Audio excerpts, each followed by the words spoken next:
वो लोग जिनकी एक महीने की इनकम में डिस्टरबेंस आने से उनका सारा बजट बिगड़ जाता है, और वो लोग पिछले 2 सालों से अपनी इनकम को डिस्टर्ब होते हुए देख रहे हैं, उनके लिए ये पीडीएस सिस्टम और ये फ्री की बिजली देना नाकाफी है। नमस्कार दोस्तों, माइलिट सोहन की एक और वीडियो में मैं सोहन त्यागी आप लोगों का फिर से स्वागत करता हूं। अगर आप भाजपा, कांग्रेस, आम आदमी पार्टी, सपा, बसपा, इसका उसका किसी भी पार्टी की आइडियोलॉजी के साथ इस वीडियो को देखना शुरू कर रहे हैं तो इस वीडियो को आप यहीं स्किप कर सकते हैं। वीडियो आपके लिए नहीं है। देश के अंदर कुछ नेता सिर्फ ये चाहते हैं कि ज़्यादातर लोग गरीब रहें और वो लाइन में लग के फ्री में राशन लेते रहें, फ्री में बिजली लेते रहें, उनको फ्री में खाना मिलता रहे। हम लोगों को इन्फ्लुएंस करना बहुत आसान है और हम किसी ना किसी टारगेट को ढूंढ रहे होते हैं, और जैसे ही हमारे दिमाग में कोई एक टारगेट फिट कर देता है हम उसकी तरफ पत्थर फेंकना शुरू कर देते हैं। आज का जो मुद्दा आप लोगों से बात करने का है वो यही है। हम लोग जो मुख्य चीज़ें हैं उन पर ध्यान नहीं देते हैं और किसी के बने बनाए टारगेट पर हम पत्थर फेंकना शुरू कर देते हैं। दोस्तों, जैसा कि पूरे देश में अब लॉकडाउन धीरे धीरे खुल रहा है और कई स्टेट में पूरा लॉकडाउन खुल भी चुका है। अब लॉकडाउन खुलने के बाद हमारे सामने 2-3 विलन बना करके खड़े कर दिए जाएंगे। सबसे पहला स्कूल, दूसरा बैंक और तीसरा कोई लैंडलॉर्ड। कुछ दिनों में ही हमारा माइंड सेट कर दिया जाएगा कि प्राइवेट स्कूल वाले चोर हैं, हमें फीस नहीं जमा करनी है, ये लोग हमें ठग रहे हैं, ये लोग हमें लूट रहे हैं।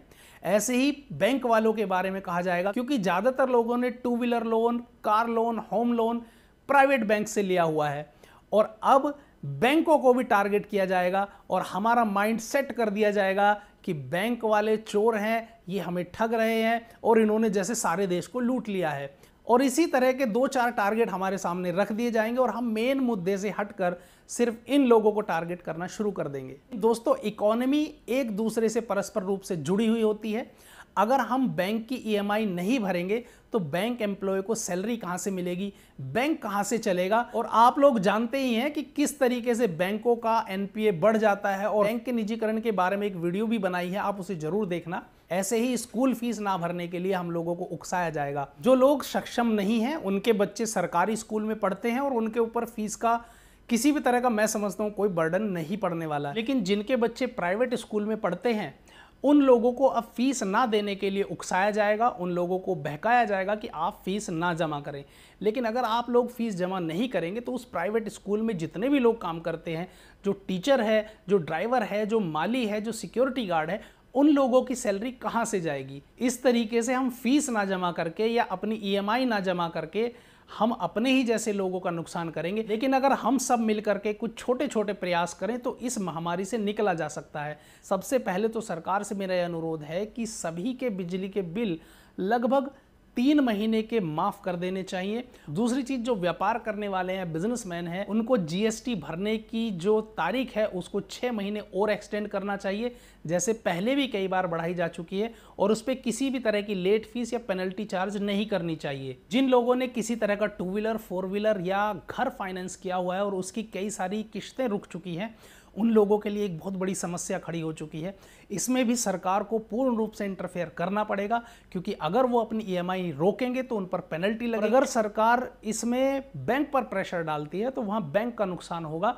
बैंक के भी अपने खर्चे होते हैं और उसको भी सैलरीज देनी होती हैं। यहाँ पर सरकार को ये करना चाहिए कि बैंक को कहे कि वो कम से कम 3 महीने किसी से अपनी ईएमआई ना ले, और जिस पर जो भी लेट फीस या सरचार्ज या ब्याज जो भी लगता है उसका इंतजाम सरकार को करना चाहिए। एक और बात, जैसे पेट्रोल और डीजल के दाम काफ़ी बढ़ चुके हैं, एलपीजी गैस सिलेंडर के दाम बढ़ चुके हैं, तो सरकार को ये चाहिए कि कम से कम 3 महीने के लिए जो गवर्नमेंट इस पर टैक्स लगाती है उस पर कम से कम 50% की छूट करनी चाहिए। मान के चलिए अगर 40 रुपये लीटर पेट्रोल है और उस पर बाकी 60 रुपये सरकार टैक्स वसूलती है, चाहे वो उसमें स्टेट गवर्नमेंट हो चाहे सेंट्रल गवर्नमेंट हो, तो उसमें 50% यानी 30 रुपये की रियायत कम से कम अगले 3 महीने भारत के हर नागरिक को दी जाए, ताकि वो रिवाइव कर सके। इसी तरीके से गैस सिलेंडर में छूट की जाए, और साथ ही ये ऑप्शन भी रखना चाहिए कि जो कोई स्वेच्छा से सब्सिडी छोड़ना चाहता है या एमआरपी पर इन पेट्रोलियम पदार्थों को लेना चाहता है तो वो ले सकता है।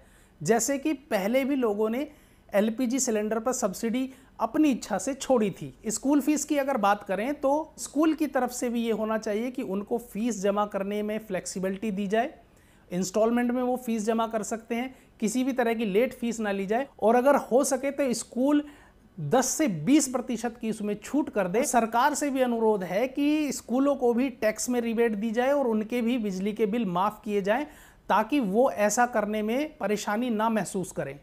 कुछ बिजनेस ऐसे भी रहे हैं जो पिछले 2 सालों में बहुत ही कम या ना के बराबर ही चले हैं, जिसमें टूर एंड ट्रैवल से जुड़े हुए बिजनेस की हम बात कर सकते हैं, टैक्सी सर्विसेज की बात कर सकते हैं, जिम की बात कर सकते हैं, पार्लर की बात कर सकते हैं, मूवी हॉल की बात कर सकते हैं, जहां पर पिछले 2 सालों में बहुत ही कम बिजनेस हुआ है। इनके लिए भी सरकार किसी तरह की पॉलिसी लाए या इनको आसान तरीके से लोन प्रोवाइड कराया जाए। जिस तरीके से बहुत सारी प्राइवेट ऐप हैं वो गुडविल के आधार पर ही सिर्फ लोन मुहैया कराती हैं, तो इसी तरीके से सरकार कुछ कदम उठाए और बैंक के साथ मिलकर के इन लोगों को रिवाइव करने का कोई ना कोई उपाय जरूर निकाले। साथ ही जो एम्प्लॉयर हैं, अगर वो अपने यहाँ न्यू जॉब वैकेंसी निकालते हैं तो उसके लिए कोई इंसेंटिव प्रोग्राम रखा जाए, लेकिन साथ में ये शर्त लगा दी जाए कि ये इंसेंटिव प्रोग्राम सिर्फ उन्हीं के लिए एप्लीकेबल होगा जो अपने पुराने एम्प्लॉय को अपने साथ ही रखेंगे, यानी किसी तरह की छटनी नहीं करेंगे या किसी को नौकरी से नहीं निकालेंगे, क्योंकि इस समस्या को दूर करने में भागीदारी सभी की तरफ से चाहिए। तो जो एम्प्लॉय हैं, जो नौकरी पेशा लोग हैं, तो अगले 2-4 महीने 10 से 20% की सैलरी में कटौती भी करवा सकते हैं। कहने का मतलब है 10 से 20% सैलरी कम ले सकते हैं। इन सारे उपायों में ज्यादातर जो बर्डन है वो सरकार की तरफ पड़ता है। तो सरकार भी जैसे पिछली बार पीएम केयर फंड बनाया था, तो एक सिटीजन वेलफेयर फंड बना करके कंट्रीब्यूशन ले सकती है।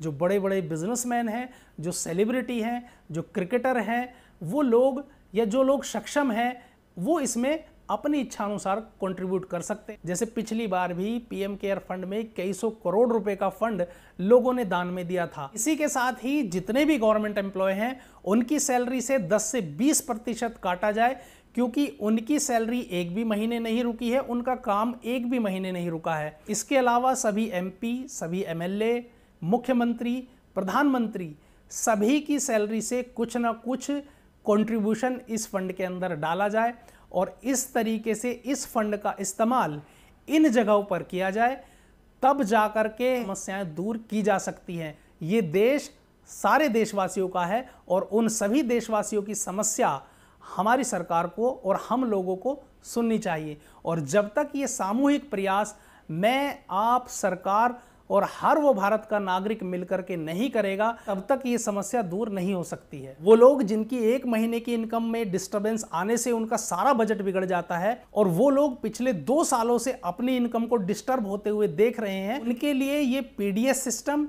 और ये फ्री की बिजली देना नाकाफी है।